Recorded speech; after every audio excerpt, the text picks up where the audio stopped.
Teplizolyatsiya qilish jarayoni haqida qisqacha video qiling degan kommentariylarga bugun bir chiroyligina obzor tayyorlaganmiz. Iltimos oxirigacha ko'ringlar. Juda ham shirali, zo'r ma'lumotlar beraman. Demak, bu obyektda va boshqa obyektlarda ishlatadigan materiallarimiz haqida qisqacha tanishtirib o'taman. Kamieniy vata eng asosiy bazalt vata hisoblanadi. Buni men tashqi devori qalinligiga qarab, necha plotnis, necha qalinligini aniqlab beraman. Undan keyin bu bazalt kamieniy vata fasad qismiga yopishtiriladi. Suvoq qilingan bo'lsa ham, suvoq qilinmagan bo'lsa ham zarari yo'q. Maxsus kley bor. Uni hamma oddiy kafilni kleylarda yopishtirib bo'lmaydi. Demak, bazalt vata kley yopishtirilgandan keyin unga maxsus jubillar uriladi. Bu jubillarning vazifasi o'sha kleydan keyingi bazaltning og'irligini ushlash uchun muhim bir qismlardan biri hisoblanadi.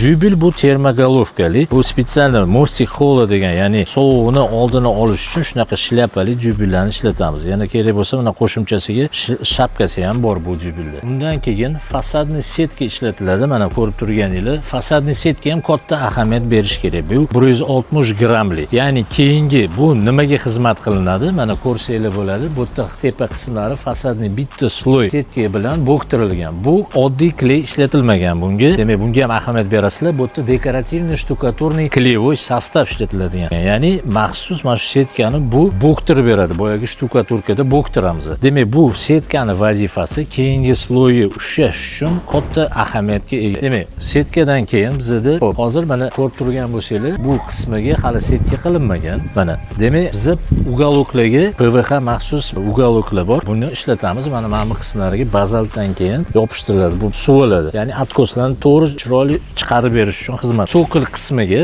biz bu yerda penaplex ishlatganmiz, chunki suvdan qochiramiz. Bazalt to'g'ri suvdan namliga umuman olib qochish kerak. Namli joylarga penaplex ishlatamiz. Maxsus biz hozir harakat qilyapmiz. Endi o'zimizni ishlab chiqaruvchilarga ham iltimos qilganmiz. Shu fasad oldi qismlarini shiraxavati, shurshaviy qilib berilsa, ularnikini ham ishlatamiz. Bu hozir biz mana Penaplex brendining originalini o'zini ishlatyapmiz. Bu yerda ham xuddi shu sistema, demak, boyagi fasadni setka oxirigacha bu yerga uni Penaplex ustidan qo'yamiz buni ham.